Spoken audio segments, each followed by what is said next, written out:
Yo, what is good, YouTube? The Envy here with a black and white RU match. Now, I know it's been a while since I last uploaded, and my excuse is that lately I've been busy with stuff in my life, and I started school, and, well, because of that, I'm not really able to, I guess, wipe a battle like I really wanted to. So, that makes me kind of a sad panda. Now, if you look at my team, I kind of have a taunting, swords dancing Drapion. I do have a Choice Scarf Rotom, Life Orb Moltres, Heal Bell, Stealth Rocks Uxie, Spinning Hitmonchan, and I do have the Wish support TheNorthVeil there. Now, if you look at my opponent's team, it looks like he has what I thought was a Flying Gem, Acrobatics, what is that thing called? Archeops, Standard Sand Slush with Stealth Rocks and Rapid Spin, Dragon Dancing Crawdaunt, Banded Entei, Sub Magneton, and Spore Mungus, and just spread status throughout the whole team.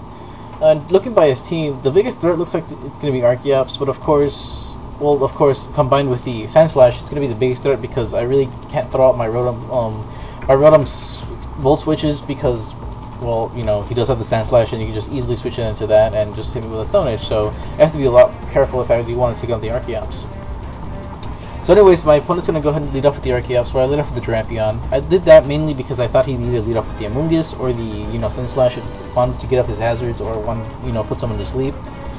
But he actually decides to lead off with Archeops, goes for the U-turn. I switch onto the Rotom just to kind of scout what he would go for. Then I go for the Volt Switch, go out into my Hitmonchan as he goes for the Discharge and gets the first turn Para, which is really, really weird because, the weird thing is he's running Discharge, which I'm not really sure what kind of set this thing is just because of that in particular, or just because of that move in particular. So anyways, he's going to decide to switch on to a Sand Slash. Not really going to be a big threat, mainly because I do have the UC to take it on pretty well. I go for the Yawn after he goes for the Stone Edge, then I go for the U-turn the very next turn, kind of predicting some sort of switch, or just, let him fall asleep and just letting me set up one of my pokes and all.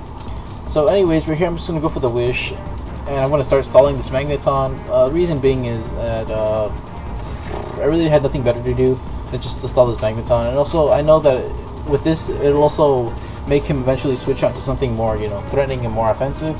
But it actually goes out to this Amoonguss, which isn't really threatening or offensive because my Hitmonchan can act as a good pivot, and two, my Pokemon can just eat his attacks all day long. So he goes for the Giga Drain after realizing that he isn't going to do much to my Hitmonchan. As I go for the Rapid Spin here, and now right here I'm going to go ahead and decide to switch on to my Drapion, which, after thinking about it now, I actually should have gone on to the Moltres just to kind of scare him off, or just to scare him off and gone for the Air Slash or for the Fire Blast. But I'm not really sure why I went into the Drapion. But then again, I think I just wanted to use the Drapion to shut down that thing. But anyways, as I go for the taunt, he actually switches into the Sand Slash, which is good and bad. Mainly because good, he can't set up Stealth Rocks, but bad because it threatens me out with Earthquake. So I have to switch onto the Uxie just because Uxie can take it on the best. And of course I take nothing from the Earthquake. Then he goes for the Stone Edge the very next turn. As after I go for the U-turn, I switch onto the Hitmonchan. Then right here I'm going to pull out the Moltres because his taunt just wore off, so I was assuming one, he'd probably just go for the Stealth Rocks, or two, he'd just go for the Earthquake just to kind of see, or just trying to take out my Hitmonchan. So then right here I decided to switch out to the Moltres just to get him in before Rocks, and I actually do get him in before Rocks, and I do take out Sand Slash before he takes me out, I guess. So then right here he pulls out the Archeops, which threatens me out because I do need Moltres for later, and I guess the best poke to sack at this point was Uxie, but now that I look at it, it really wasn't the best play because Uxie is my physically defensive Pokemon, and just it's just crap. I probably should have just sacked TheNorthVeil or something, because now that I really look at it. So anyways, he's gonna go ahead and go for the Stone Edge. As I go for the Stealth Rocks, he goes for the Stone Edge.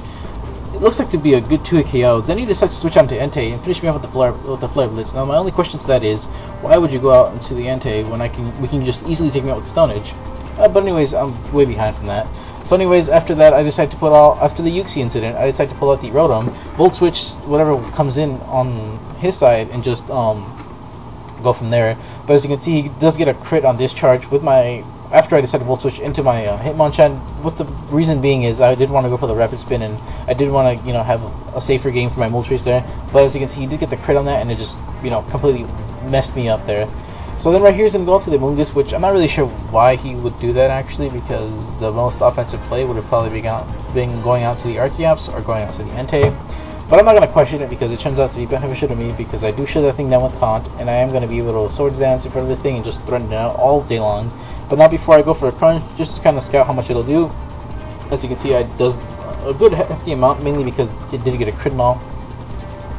So then right here I go for the Swords Dance on the Switch, which I'm just like, alright Richard, if you are a, you know, or actually if he is a bandit, sorry about that, if he is a bandit, adamant nature, Entei, I would outspeed and I would take this thing out, and he turns out to be, so yeah, so I guess yay me. So then right here he goes on to his Archeops, which I'm just like, oh crap, come on. So then right here he goes for the U-turn actually, which I really wasn't anticipating. I was actually hoping, or actually not hoping, but I was actually anticipating the Stone Edge, and I was like, alright, get ready to have your team fucked over right now by this Archeops real quick.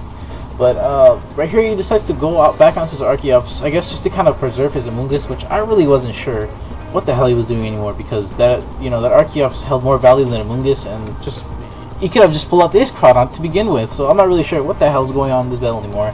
Well, all I know is that my opponent's making some major misplays, which is really going to cost him the game, you know, in the long run, which I just spoiled it for you guys.